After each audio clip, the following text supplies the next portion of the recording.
सोने की घाटी पार्ट 9 बी। थोड़े समय बाद यही आपके लिए आदत सी बन जाएगी, राजा को और आगे ढकेलते हुए मांत्रिक ने कहा। हम यह नहीं चाहते कि यही रहकर इसकी आदत डाल दे। तुम शीघ्र अपनी पूजा का कार्यक्रम पूरा कर दो। राजा चिल्ला उठा। मांत्रिक ने तत्काल अपनी नकली दाढ़ी उतारकर फेंक दी। राजा के वस्त्र और आभूषण धारण किए और जोर से अट्टहास कर उठा। अब पूजा का कार्यक्रम समाप्त हो गया है, समझे? मुझे भूख लगी है। भोजन परोसे हुए थाल इस तरफ बढ़ा दो, राजा ने चिल्लाकर कहा।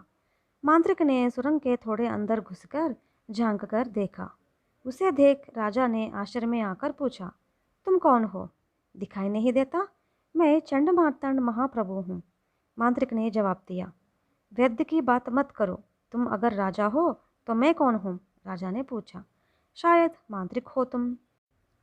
राजा वेशधारी मांत्रिक बोला। कैसा मांत्रिक?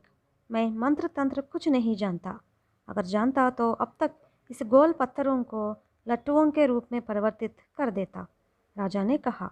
शायद भूल गए होंगे, राजमहल के खजाने की चाबी मैंने कहाँ रखी है यह बात मैं भूल गया हूँ। इसी प्रकार तुम भी शायद मंत्र तंत्र भूल गए हो। बता दो वह चाबी कहाँ है।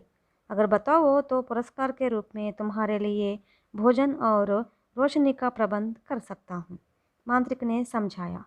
मैं नहीं बताऊंगा। मुझे अब तुम्हारी धोखाधड़ी का पता चल गया है। अरे नीच, मुझे इस तरह दुर्बल बनाकर धोखा देते हो? राजा क्रोध में आकर गरज उठा। जब तक तुम खजाने की चाबी का स्थान ना बताओगे तब तक तुम्हें हर रोज़ एक लड्डू मात्र मिलेगा, और अगर मैं रहस्य बता दूं तो मुझे वह एक लड्डू दिए बगैर मार डालोगे। मैं कैसा मूर्ख हूँ, तुम पर विश्वास किया।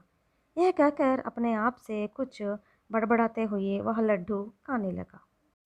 मांत्रिक की बातों पर विश्वास करने का अब राजा को बहुत ही पछतावा हुआ, मगर अब वह कर भी क्या सकता था। विचित्र खरबूज फटकर चित्र गया था। इस पर नगर की प्रजा चिंता में डूब गई। बाद में उनको छोड़कर मुनि व जयराज एक अरण्य प्रदेश में पहुँचे। लो देखो, क्षितिज में तो नीले पहाड़ दिखाई दे रहे हैं। उन्हें पार कर आगे बढ़ता अत्यंत कठिन है, लेकिन तुम्हारे राज्य की स्वर्ण प्रतिमा में प्राण प्रतिष्ठा करने के लिए तुम्हारी इस लंबी यात्रा में सफलता चाहते हो तो किसी प्रकार उन पहाड़ों को पार करना ही होगा, मुनि ने जयराज से कहा।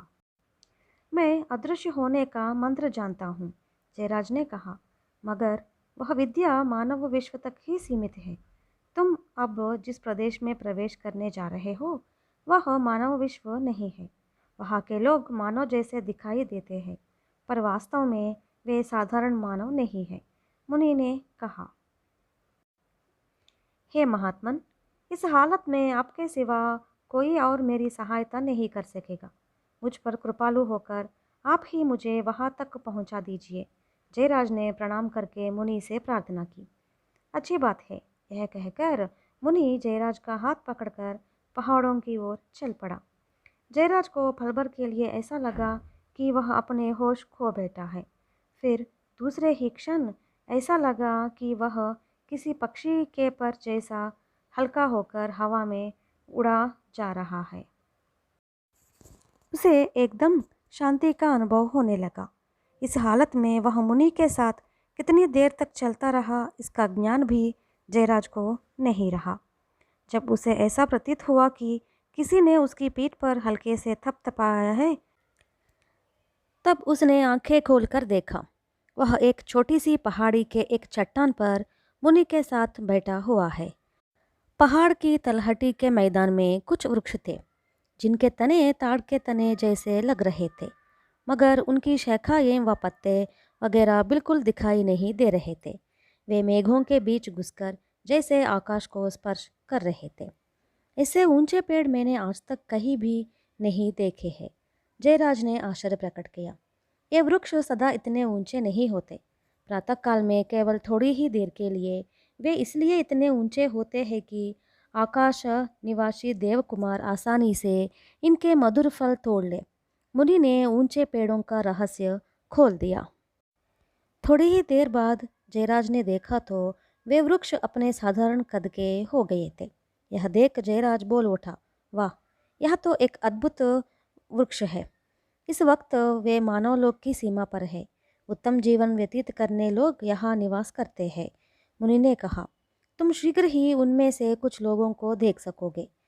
इसी समय एक हीन स्वर उन्हें सुनाई दिया। जयराज ने पीछे मुड़कर देखा और वहाँ का दृश्य देखकर वह भय एवं आश्चर्य में आकर जड़वत वही खड़ा रह गया। कहानी और है।